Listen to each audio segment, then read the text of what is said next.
The Black Business Council is one of the organizations that proposed the declaration of the national state of disaster on the country's energy crisis.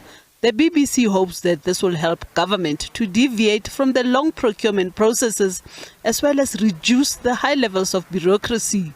This in a bid to deal with the electricity crisis the country is facing. The party is hoping that the national state of disaster will give government the flexibility to deal with the crisis on a day-to-day basis.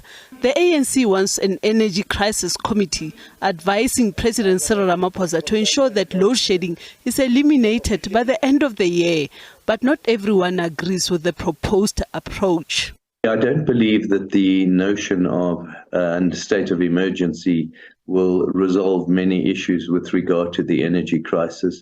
The energy crisis is much more fundamental and caused by a myriad of complexities that are not going to be sorted out even with a state of emergency.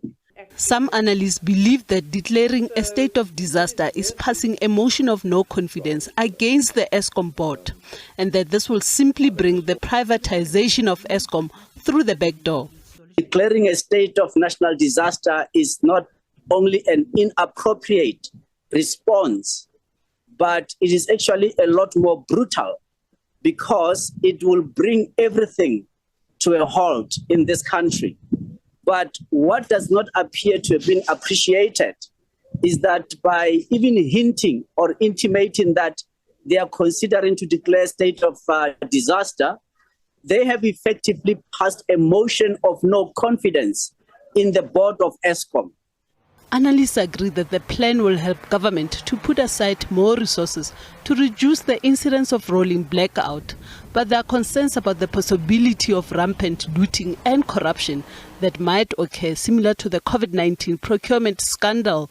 Deliberation on the national state of disaster will take place at the Cabinet Lekgotla this week.